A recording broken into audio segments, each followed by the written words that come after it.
Hello, welcome back here to Metalhead Nation Garage. Hey, getting right to the rock news today. It's 32 years ago, the anniversary of Def Leppard's guitarist and co-founding member Steve Clark. He passed away 32 years ago. From alcohol poisoning. Steve, he was really good. He brought a lot of the co-writing to these early albums of Def Leppard, just naming some of them early albums, going back to Pyromania, Hysteria, High and Dry, which it probably doesn't get recognized enough, is really good. The early stuff, and they have released some early live albums, dating back here to his tenure, BBC recordings, and things of that sort, but it was really big, influence on Def Leppard, as they go forward today, and the band recognizes that too.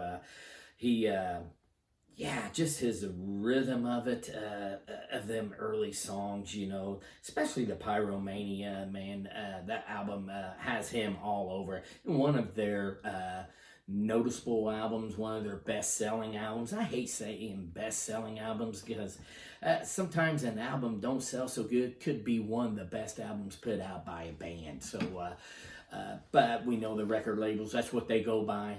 They go by them $1 million albums, right? That's what pays the bills, that commercial success per se. So, but that Pyromania is one that sticks out. Mutt Lange actually was his first album with him. Steve Clark, 32 years ago this year, he passed away. Moving on, we're talking about, we'll talk about another, the 70s people, 60s too.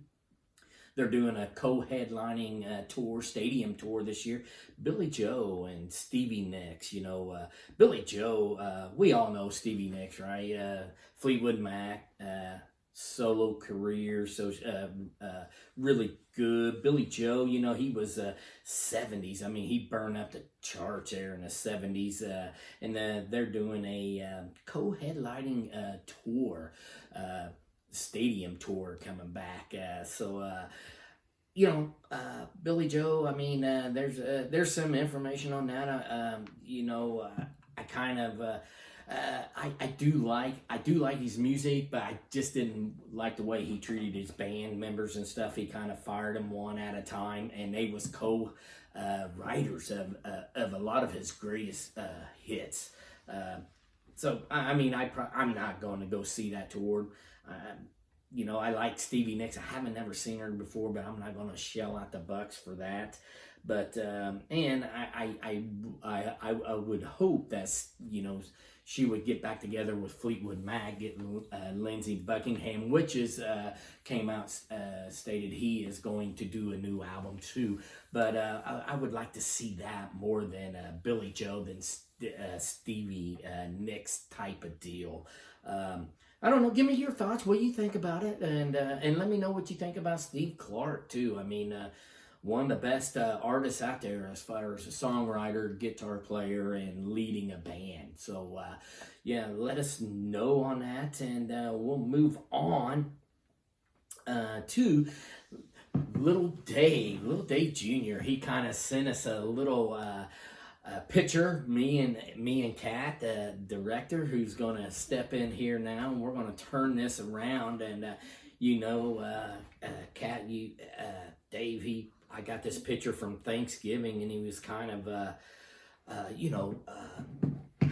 telling us, wanted to show you this at the Thanksgiving dinner, but it's something blue, I don't know of any baseball teams in Chicago that's blue. All I know is the White Sox, right? What do you know about that? Well, we know losers only wear blue, winners wear black and white.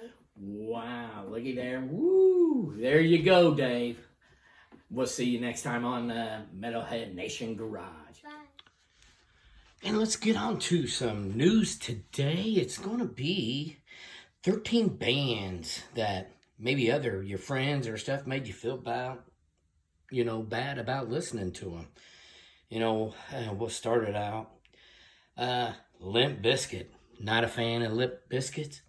Yeah,